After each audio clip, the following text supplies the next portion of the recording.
Selamat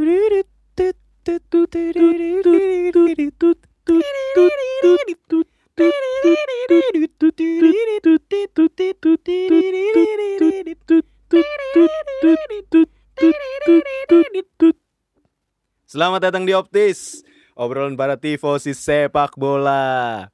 Barusan itu adalah 8 bar dari beatbox kami. Iya. Karena kami mau berusaha untuk bikin lo-fi gitu. Lo-fi. Padahal itu bukan lo-fi, goblok.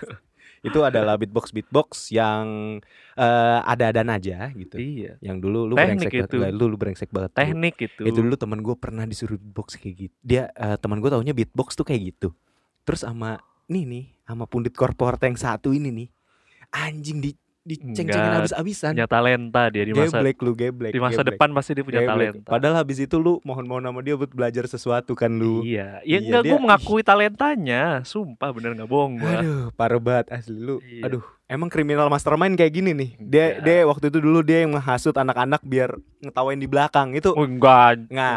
Rangga ini memang kalau lu dengerin Optis gitu atau lu denger dia di mana, emang dia tuh pinter, tapi emang itu dimanfaatkan untuk sesuatu yang kurang bermanfaat gitu. Harusnya gue jadi provokator, sumpah duit gue banyak jadi provokator, coba deh lu ganti profesi ya.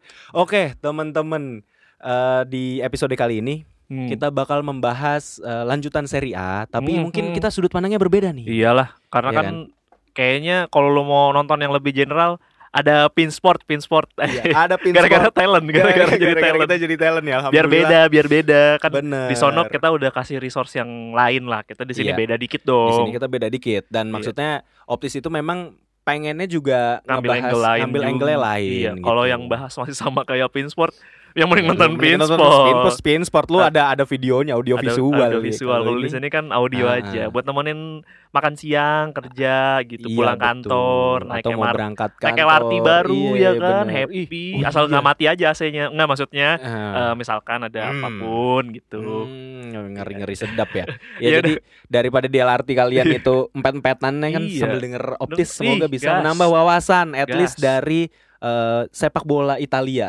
Betul ya? Iya, yang niche aja gitu. Iya, bener. Nah, teman-teman, jadi di pekan keempat Serie A ini ada hal yang menarik gitu. Setelah kita perhatikan dari 4 giornata, itu ternyata banyak tim-tim yang menerapkan strategi yang sama. Iya, betul. Strategi yang samanya itu adalah ternyata pelatih-pelatih Serie A ini mulai kembali bermain pragmatis. Betul. Ya, biarpun kita udah pragmatis kan nggak melulu tentang back 3 ya. Orang selalu berpikir kalau pragmatis numpuk 5 back di belakang misalkan sama back sayap. Tapi nggak begitu. Sekarang tuh lebih mungkin pakai back 4 mereka bisa main pragmatis juga gitu. Dengan menumpuk mungkin gelandangnya juga ditarik turun ke belakang jadinya, dan pemain sayapnya lebih sering turun ke belakang juga yang nantinya dia bantu counter attack juga. Jadi memang udah kelihatan banyak beberapa klub mungkin yang teman-teman cukup aware sekarang yang di papan atas itu ada Lecce kan. Ada Lecce kan yang sekarang masih belum terkalahkan sampai giornata keempat. Iya, walaupun nggak yang bersih-bersih menang-menang mulu ya, tapi dia emang kayak seri-seri, lucu-lucu. Iya, terakhir kan juga di awal-awal pertandingan awal itu sempat sempat kena kartu merah. Jadi kalau teman-teman lihat statistik, atau nggak perlu statistik lah, lihat matchnya juga kan bisa carilah di Google ya full matchnya, detailnya kayak gimana.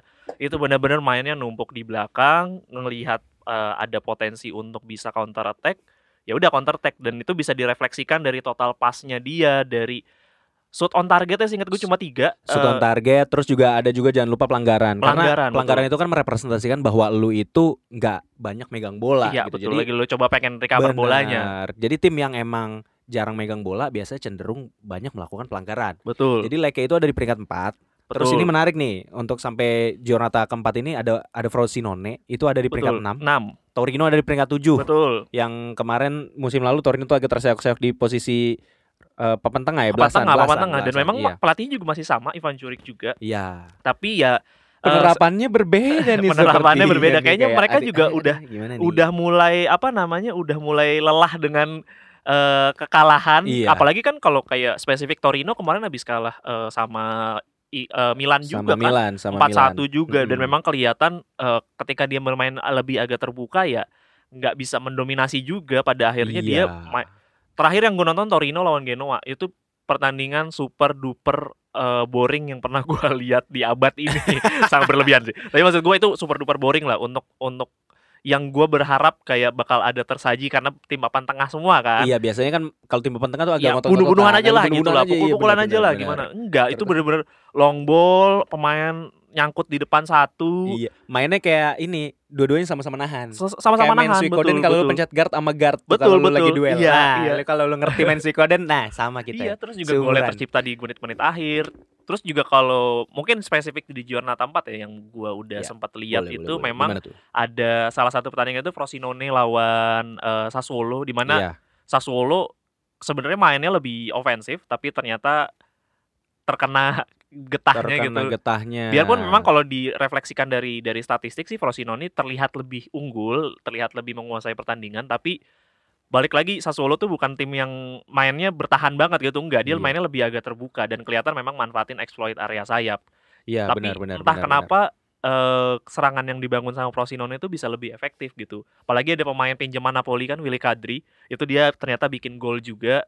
Dan memang kalau lihat dari permainan biasa banget itu gue kemarin nonton juga kayak Frosinone tuh kayak banyak dapat bola recoveran dari Sassuolo aja sih sebenarnya, tapi dia bukan dia kalau secara statistik itu dia menguasai pertandingan, tapi sebenarnya benar-benar katanya Rangga, Frosinone seakan-akan menguasai pertandingan, tapi sebenarnya kalau lu mau nonton pertandingan mereka tuh kayak ngerebut bola, jadi dapat lagi.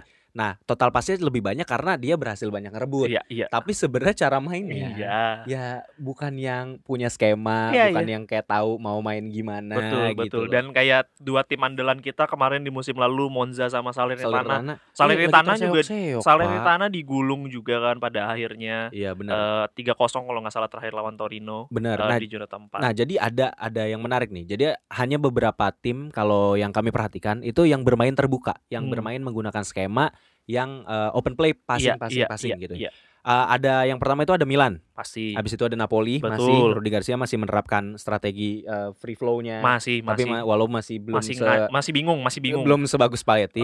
Lalu ada Fiorentina masih Atalanta masih. Ya, terlihat lah kemarin Fiorentina lawan Inter juga. Ya mungkin karena tertinggal mungkin kelihatannya lebih terbuka, tapi memang kalau gue lihat memang Fiorentina mainnya memang agak cenderung lebih ke depan gitu. Biarpun nggak full ke depan tapi cenderung lebih ke depan. Bener, tapi kalau lu nonton pertandingan Fiorentina lawan Atalanta atau mungkin kalau kalian mau ngelihat ini deh siaran ulang deh. Iya, betul. Gitu. Itu sebenarnya pertandingan yang seru. Betul. Sayangnya itu gue nggak nonton. Karena dua-duanya bener-bener sih. Dua-duanya sama-sama bermain terbuka gitu dan Atalanta Gasperini kan. Formasinya pakemnya Fiorentina itu pakai 4-2-3-1. Terus kalau Atalanta masih dengan skema 3-4-2-1. Enggak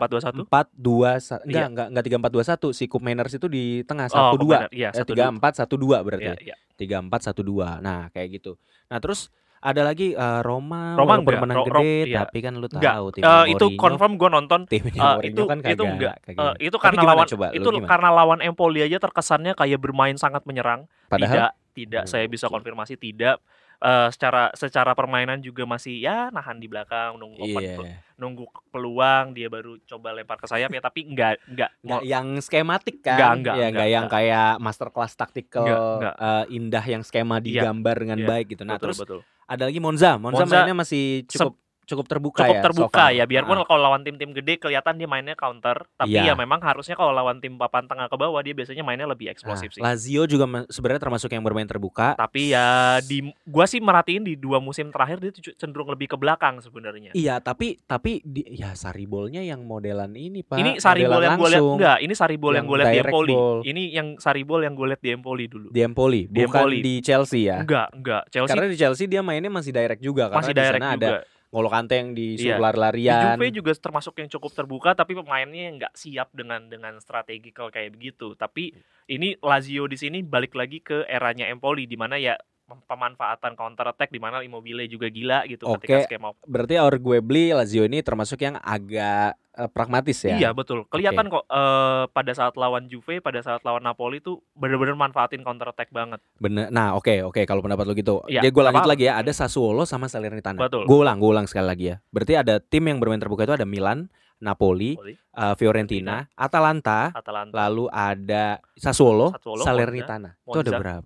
Monza ya. Oke. Jadi ada 1, 2, 3, 4, 5, 6, 7 dibandingkan dengan 13 kontestan lainnya. Dan ini udah ya memang kalau dibandingkan dengan musim lalu mungkin juga nggak jauh beda, tapi sangat terlihat sekarang tim-tim yang bermain dengan open play, yang bermain dengan permainan yang lebih ke depan udah mulai kena getahnya. Udah mulai kena getahnya sama pemain tim-tim yang mainnya jauh dari kata indah, jauh dari kata cantik, tapi efektif. Betul, bisa dilihat hasilnya kemarin Milan terakhir 5-1. Iya. Napoli lawan Genoa itu 2-0 loh, di awal 2-0 lu 5-1-nya biasa aja dong. Enggak, maksudnya menekankan biar enggak lupa biasa gitu maksudnya. Iya, terus Inter menurut gue juga, sorry gue potong sedikit, Inter juga menurut gue jauh dari kata indah mainnya kemarin, tapi tentu. Itu 100% efektif. Dan itu skema dan dieksekusi dengan baik, dan itu skema juga. Dan bukannya kayak kita model parkir bus taruh belakang gitu, enggak. Dia mainnya lebih menunggu gitu loh. Bener, lebih reaktifnya dalam artian reaktif, dia kayak ngejebak sebenarnya, nge-trap. Jadi biar pemain Milan maju dulu, bolanya kedorong dulu, habis itu mereka langsung ngepres dengan 2 sampai 3 pemain. Jadi back dengan gelandang selalu kerja sama untuk coba tekan, ngerebut bola.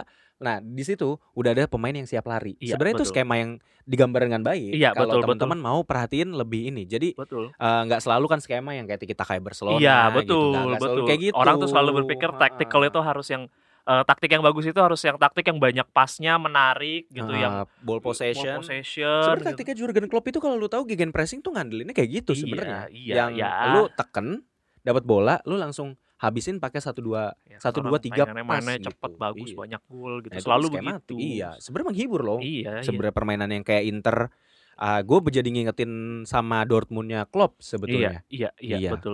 Gitu. Ya Napoli kena getahnya kemarin yang udah ketinggalan 2-0, yang harusnya gue berharap kalah aja biar ketahuan bahwa taktik lo tuh udah usang gitu loh, bahwa lo nggak bisa beradaptasi gitu dengan bukan kita. tifosi Napoli. Ya bodo amat kan, kalau jelek kita bilang jelek Pak, ngapain bagus-bagusin. Apalagi yang lawan Lazio itu harusnya 4-1, 2-nya offside kan. Jadi udah ketahuan lo kayak dihajar counter abis lo, bukan perkara offside enggaknya. Berarti kan 4 kali gawang lu kebobolan tuh. Biarpun 2-nya karena ya offside, ya one thing ya. Cuman itu benar-benar kelihatan bahwa lu nggak siap melakukan defensive stance lu ketika di counter. Terus juga pemain lu terlalu ke depan. Sebenarnya permasalahan Napoli dan Milan kurang lebih sama. Napoli itu garis pertahanan tinggi banget kan? Garis pertahanan tinggi, dan pemain back sayapnya itu selalu bantu penyerangan. Di Lorenzo selalu overlapping. Di sisi kiri mungkin nggak terlalu sering, tapi ketika itu terjadi benar-benar di belakangnya kosong. Oliveira tuh sering banget ngelakuin terkadang dia ngelakuin overlapping juga. Ya Milan juga kan sama kayak gitu. Kemarin kan posisi Calabria yang harus nutup ke tengah kan dimanfaatin banget sama Di Marco kan. Di Marco larinya kuda banget. Ya masih muda Pak, sama lawan Calabria mas-masnya. Mas-mas udah mateng aja gitu. Calabria mateng aja sih, belum tua juga. Mas-mas mateng. Kalau di Napoli mungkin di Lorenzo menurut gue paling bagus dalam melakukan serangan dan bertahan, karena Juan Jesus ya nggak usah yang lain aja lah. Mungkin dia terlalu banyak bahas klub sendiri, tapi ya itulah, yang tim-tim yang menyerang udah mulai kena batunya 2. Fiorentina juga sebenarnya kalau lo lihat di pertandingan, apalagi spesifik lawan Inter, itu benar-benar abisnya banget gitu loh. Dia asik nyerang. Inter nunggu celah, ada momen dihajar counter, akhirnya 4-0 kan. Iya, benar. Dan Inter emang ya itu, menurut gue taktiknya Inzaghi ini itu kedewasaannya Inzaghi ya. Inzaghi masterclassnya tuh di sini menurut gue. Betul. Ya walaupun kalau arguably lah gue bilang masterclass kan belum tentu juga di kepala kalian tuh yang kayaknya masterclass tuh terlalu berlebihan ya, bisa jadi gitu. Tapi maksud gue kenapa masterclass adalah Inzaghi tuh tahu kualitas pemainnya seperti apa, pemain yang dia punya seperti apa, manfaatinnya seperti apa. Jadi skema yang dia gambar itu bukan skema yang harus menguasain permainan, bukan skema yang harus menguasai possession banyak, passing banyak, atau yang kayak nyerangnya gimana-gimana, tapi memang langsung matiin, matiin aja. Ketika lu dapat bola, lu bisa nge-trap pemain-pemain lawan itu di daerah lu sendiri, lu harus langsung counter dia dengan skema mematikan, karena lu punya pemain-pemain muda di sana. Ada Marcus Thuram, ada Di Marco. Gue nggak tahu Dumfries umurnya berapa, tapi dia larinya masih kenceng banget. Masih dalam usia yang lah ya. Iya, betul. Terus maksud gue juga Inter punya gelandang-gelandang yang Barella juga masih tua, tapi kok bisa main ini dinamis ya. Kayak betul. Mkhitaryan. Betul. Ada Calhanoglu di situ juga, maksud gue touch-nya masih oke gitu, dan passingnya juga masih mematikan gitu.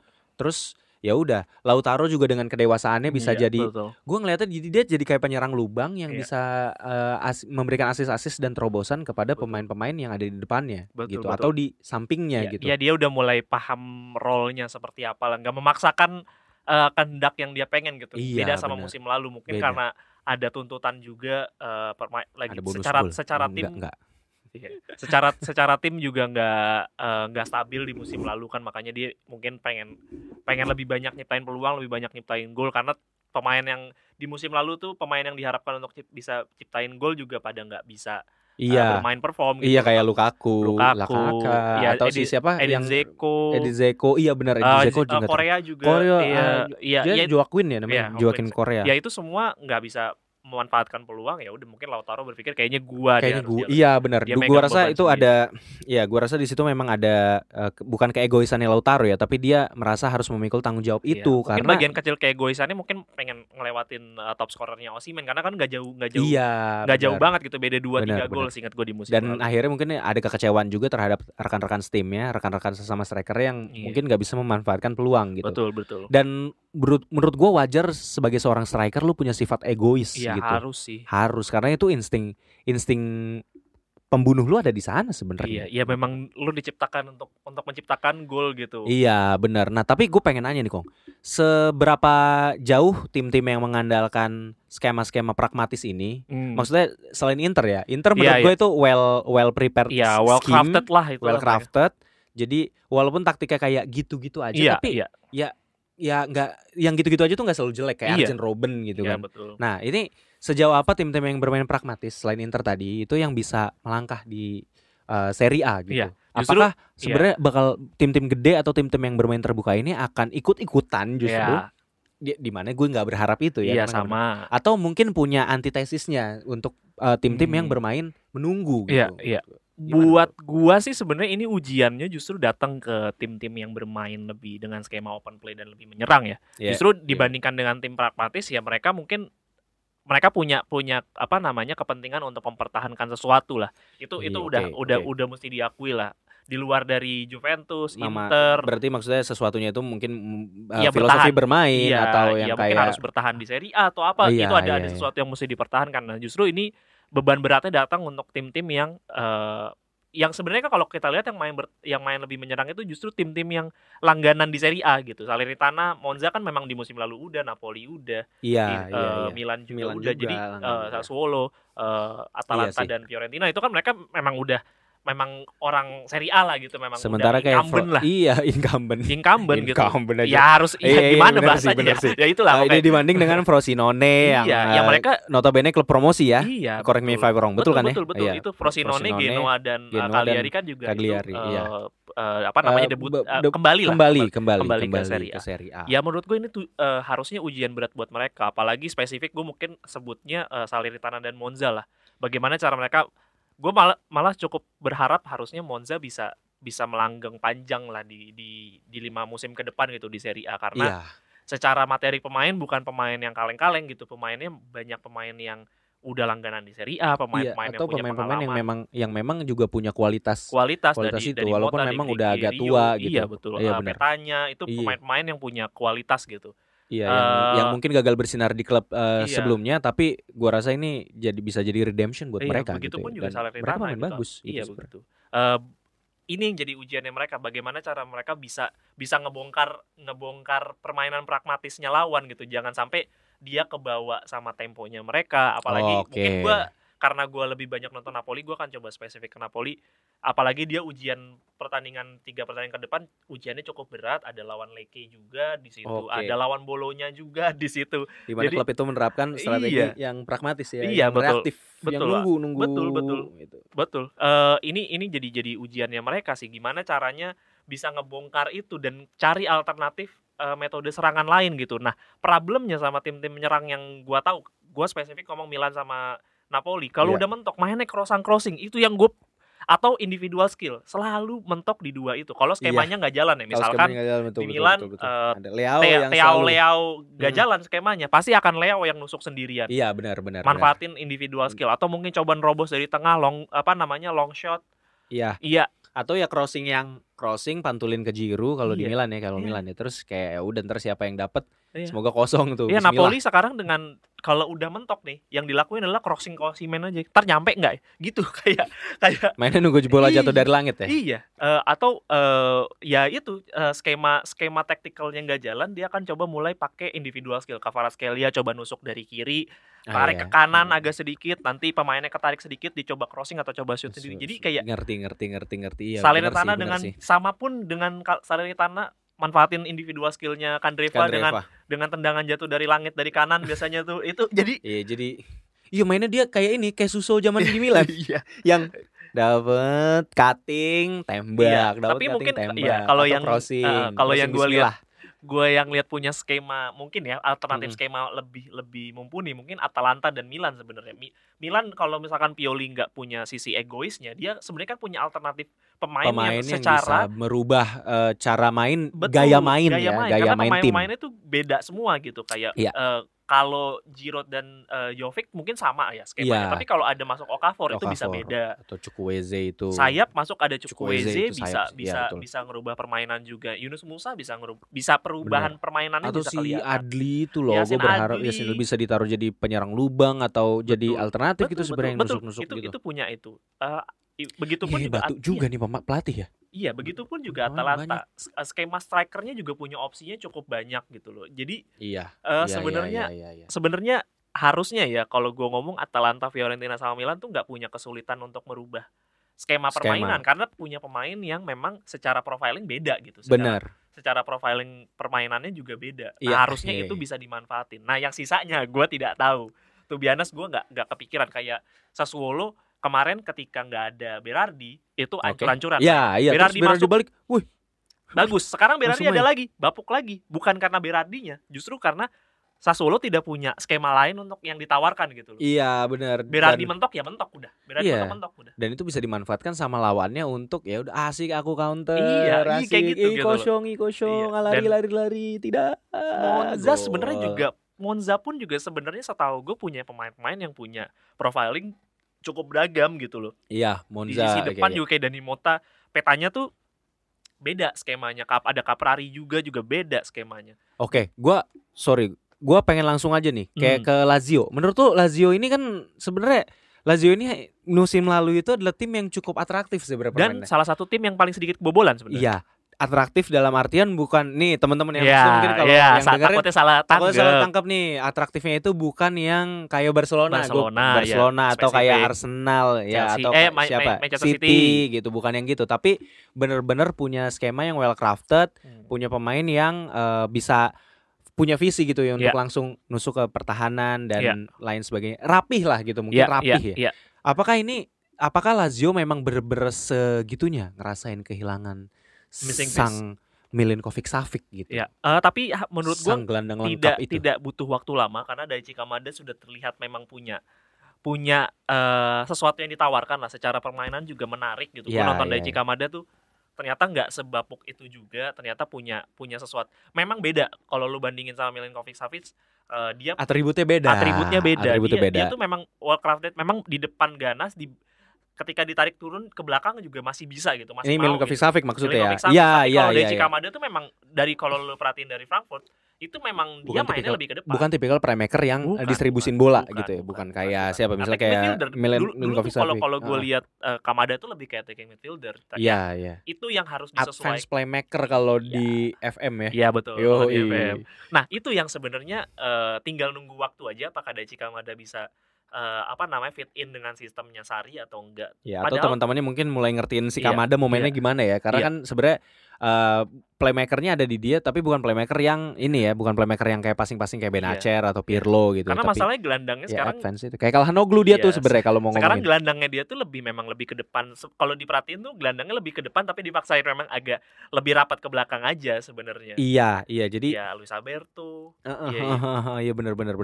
Gue berharap banget sih, maksudnya Lazio bisa menemukan performanya, karena makin banyak tim yang bisa perform makin seru liganya sebetulnya gitu ya. Kalau makin angin-anginan lagi bisa kayak musim kemarin gitu, Napoli melenggang jauh, kalau sekarang mungkin Inter bisa melenggang jauh. Nah, takutnya itu kan jadi kayak one team show itu kurang menarik ya. Tapi gini, ini kan kita take itu sambil menunggu pertandingan Liga Champions. Ya, gue mau bahas Lazio nih, kayaknya. Boleh. Lazio itu kan belum banyak dibahas oleh mungkin semua channel ya yang ada di Indonesia ya.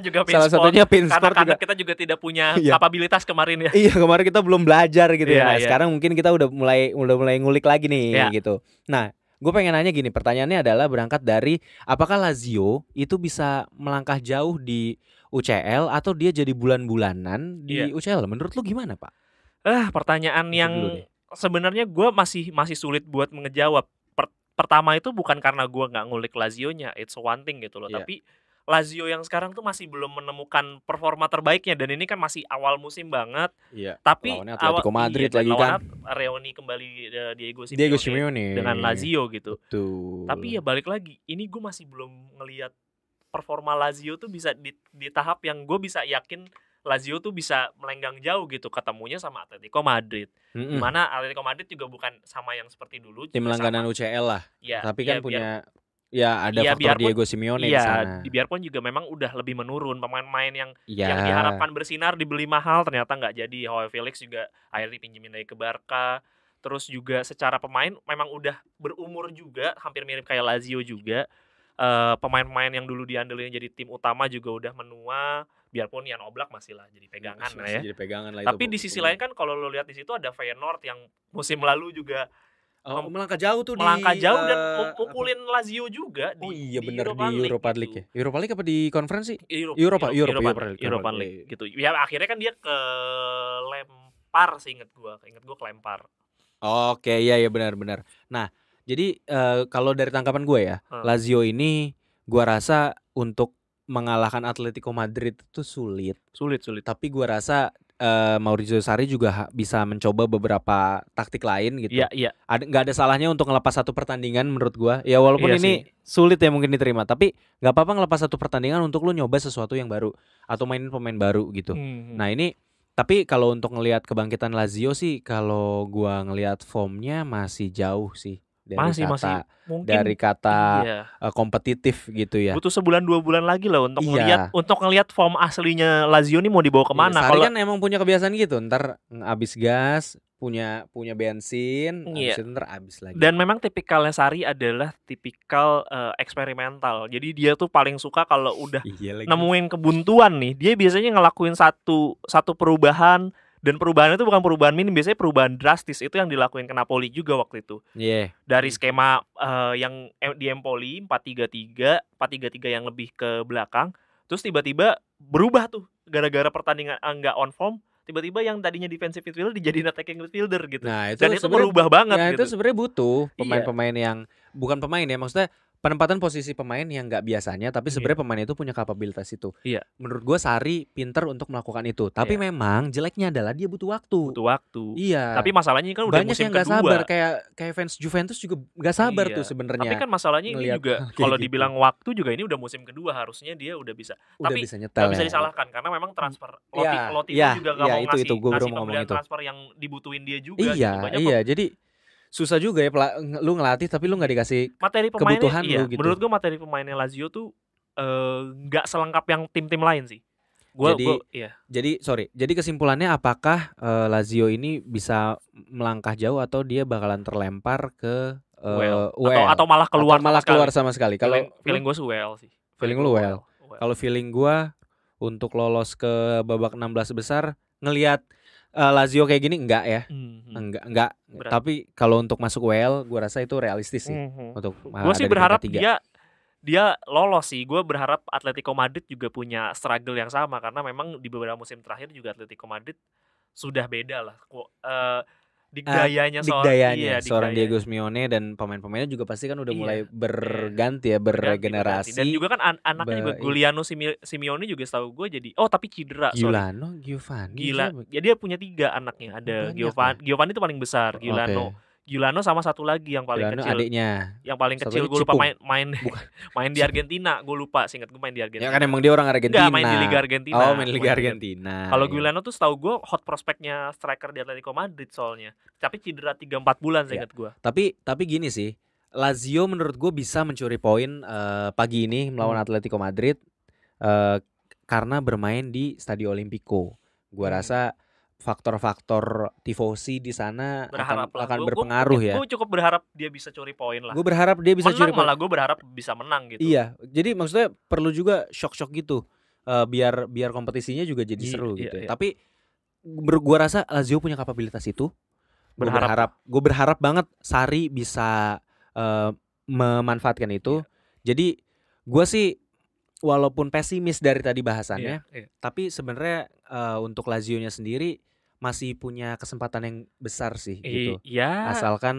Asalkan Immobile-nya bisa perform. Maksudnya perform dalam artian punya tandem lah gitu ya, bisa. Di musim lalu kan juga Kamada atau sama si Luis Alberto nggak perform amat gitu sebenarnya. Iya benar sih. Padahal kan dia juga ya mungkin ada beberapa pemain yang bisa dijadikan alternatif untuk merubah skema di lini tengah gitu kan. Masih ada Felipe Anderson atau mungkin agak tarik ke belakang ada Nicolo Rovella kan juga bisa sebagai holding penyeimbang midfield. aja penyeimbang. Guendouzi juga kayaknya beberapa pertandingan terakhir belum jadi starter. Belum. Padahal itu bisa jadi wildcard juga. Guendouzi itu selama gue nonton di Arsenal tuh dia bisa jadi bad influence atau good influence. Iya. Dia bisa jadi iya benar. Joker. Suka-suka dia aja. Tapi perlu pemain-pemain kayak gitu. Jadi Guendouzi ini kalau gue nonton di Arsenal sih tipikal pemain yang dia emang pengangkut air gitu. Emang tipikal yang mutusin serangan. Habis itu bukan tipikal playmaker tapi langsung kasih ke kaki playmakernya gitu. Atau butuh keajaiban tendangan jarak jauh Mattia Vecino. Mattia Vecino kan lawan Napoli di tendangan jarak jauh juga kan? Maksud gue banyak sebenarnya opsi-opsi di gelandang yang bisa dilakukan rotasi lah sama Sarri. Karena memang kalau dilihat dari skuadnya memang gelandangnya cukup mumpuni lah kalau dibilang lah ya. Ada Luis Alberto juga, ada Guendouzi juga, Felipe Anderson juga tidak bisa diremehkan juga, masih ada. Biarpun secara permainan mungkin lebih eksplosif ini kali ya.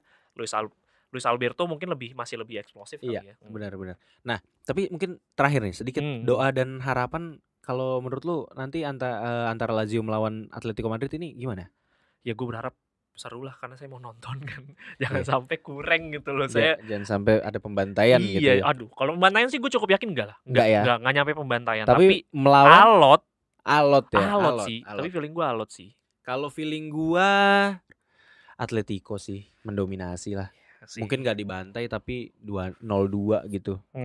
Kalau bayangan gue ya, kalau di maksudnya gue mikirnya gini, jalan pertandingan adalah Lazio mentok. Atletico bisa ngasih defense yang bagus. Abis itu ya dia bisa curi gol gitu. Gol ke gawang Lazio gitu. Kalau gue ngebayanginnya gitu ya. Tapi doanya gue Sarri bisa ngasih perbedaan. Iya, semoga dia punya tactical adjustment lagi lah di pertandingan ini. Benar. Dan gue berharap tactical adjustmentnya langsung berhasil gitu. Quotes untuk Lazio. Oh iya. Waduh. Quotes untuk Lazio, saya lupa. Itu perlu quotes untuk Lazio itu adalah sebuah trademark yang memang kita buat untuk menjadi pembeda walau kita melakukan dengan terpaksa. Karena ini adalah tuntutan dari director bangsat. Editor dan tim kreatif bangsat kita ini. Aduh, contekan lu mana lah? Belum bikin gua. Aduh, pause dulu. Silakan quotes untuk Lazio. Ini sebenarnya quotes yang diciptakan sama Maurizio Sarri sebenarnya buat owner klub waktu itu sebenarnya. Ini ini sebenarnya quotes lama ya, tahun 74 itu. Ini tuh diciptakan di area-area distriknya di daerah Bari sebenarnya. Daerah Bari. Gila. Tahu riset dalam ya. Dalam ini bagiannya dalam banget sih. Dan apa perkataan Maurizio Sarri saat itu? Iya. In modo che la ragione non si rompa, può prendere in prostetino o sentiano. Artinya agar silaturahmi tidak putus, bolehlah pinjam 100. Waduh, sekian episode dari kali ini. Terima kasih sudah mendengarkan. Bye bye. Arrivederci. Grazie. Ciao. Grazie.